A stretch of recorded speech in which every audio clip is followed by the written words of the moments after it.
বন্ধুরা, আজকে আমরা শিখব বিএলডিসি বা রিমোট চালিত ফ্যানের ফাংশানগুলো।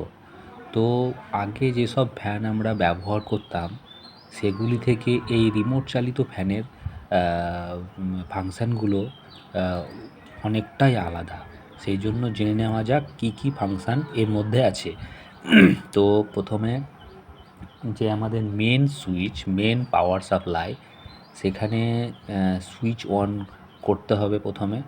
তারপর রেগুলেটরের 2 3 4 না দিয়ে ফুল করে দিতে হবে, মানে পুরোটাই দিতে হবে। ওখানে ওখানে কম করে রাখলে কিন্তু হবে না, ওখানে ফুল রাখতে হবে।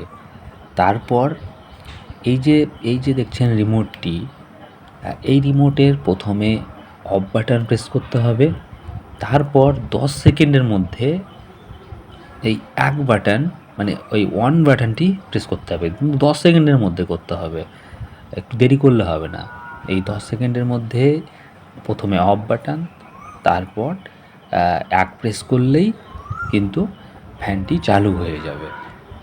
এটাই হলো প্রথম কাজ আপনার, কি যে অফ বাটন প্রেস করার পর 10 সেকেন্ডের মধ্যে এই অনটা প্রেস করতে হবে, তাহলেই ফ্যান চালু হয়ে যাবে।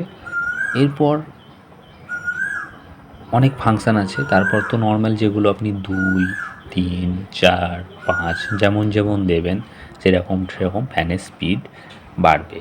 তারপর এই যে বাটনটি দেখতে পাচ্ছেন HYP, এইটি হলো সবথেকে বেশি জোরে ঘোরার বাটন। মানে এই বাটনটি প্রেস করলে ফ্যান সবথেকে বেশি ঘুরবে। 5-এর পর হলো HYPর এই বাটনটি। তো এই বাটনটি যখন দেবেন ফ্যান সবথেকে বেশি ঘুরবে। তারপরে তো দেখতে পাচ্ছেন অন অফ তো আছেই, আপনি এখান থেকে সরাসরি অফ করে দিতে পারেন পাখাকে। তারপর অফ করার পর এখান থেকে অন করে দিতে পারেন পাখাকে। অন অফ আপনি এখান থেকে রিমোটের মাধ্যমে সব কিছু করতে পারবেন। তারপরে যে দেখতে পাচ্ছেন এই স্লিপ বাটনটি, এরও একটি কাজ আছে। দেখবেন ভোরের দিকে আমাদেরকে ঠান্ডা লাগতে শুরু করে, তখন আর উঠে ফ্যান বন্ধ করতে পারা যায় না। তো সেই জন্য এই বাটনটি খুব কাজের বাটন। তো ওখানে করতে হবে কি, প্রথমে আপনি চাইছেন যে 3 ঘন্টা ফ্যান পর যেমন ফ্যানটি আমার বন্ধ হয়ে যায়, শোয়ার 3 ঘন্টা পর যেমন ফ্যানটি বন্ধ হয়ে যায়। তো আপনি ধরুন ঘুমাবেন, 12টার সময় ঘুমিয়েছেন ফ্যান চালিয়ে, তো আপনি চাইছেন যে 1 2 3 মানে 3টের পর যেমন ফ্যানটি বন্ধ হয়ে যায়, 3 ঘন্টা পর কি 4 ঘন্টা পর। তাহলে আপনাকে প্রথমে শিফট বাটন প্রেস করতে হবে।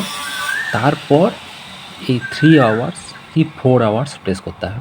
আপনি যতক্ষণ পর চাইছেন যে ফ্যানটি বন্ধ হয়ে যাক, সেই হিসাবে আপনাকে 3 hours 4 hours 1 hour 2 hour press করতে হবে। তাহলে কী হবে, আপনি যদি 4 আওয়ার্স প্রেস করেন স্লিপ বাটন প্রেস করার পর, তাহলে কী হবে, 4 ঘন্টা পর ফ্যানটি অটোমেটিক বন্ধ হয়ে যাবে। আপনাকে কোনো কিছু করতে হবে না, ফ্যান দেখবেন অটোমেটিক বন্ধ হয়ে গেছে। এটি হলো এই রিমোট ফ্যানের একটি খুব ভালো বৈশিষ্ট্য, যেখানে আপনাকে ঘুম থেকে উঠে ফ্যান বন্ধ করতে হবে না, ফ্যানটি অটোমেটিক বন্ধ হয়ে যাবে। তো এগুলোই হলো এই রিমোট সিস্টেমের ফ্যানগুলোর ফাংশান। ধন্যবাদ।